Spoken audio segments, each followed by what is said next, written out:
2024च्या विधानसभेच्या निवडणुकीच्या वेळेस लाडकी बहीण योजना सरकारच्या माध्यमातून आणण्यात आली आणि त्यावेळेस सरसकट महिलांना लाभ देण्यात आला आणि जेव्हा मतदान होऊन गेलं, मतदान झाल्यानंतर ह्या लाडक्या बहिणींचा लाभ मिळण्याचा आकडा कसा कमी करता येईल ह्यासाठीच सरकारकडनं प्रयत्न होताना आपल्याला दिसलेत।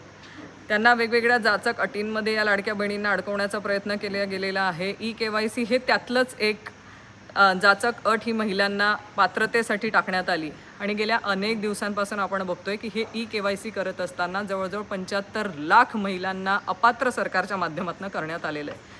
हे ई-केवायसी करत असताना त्यांना डॉक्युमेंटेशनच्या याच्यामध्ये त्यांना अपात्र करण्यात आलं आहे, कधी मोबाईल नंबरच्या याच्यामध्ये त्यांना अपात्र करण्यात आलेलं आहे।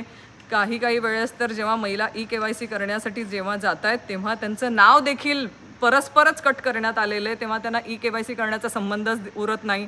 अशा ई-केवायसी करण्याच्या ह्या अटीमध्ये ज्या महिलांना जो त्रास सहन करावा लागतोय, ह्या त्रासामध्ये अजून एक भर की काय, आमच्या जळगाव जिल्ह्यामध्ये जेव्हा महिला ई-केवायसी करण्यासाठी गेल्या तेव्हा त्यांना शरीर सुखाची मागणी करण्यात आली।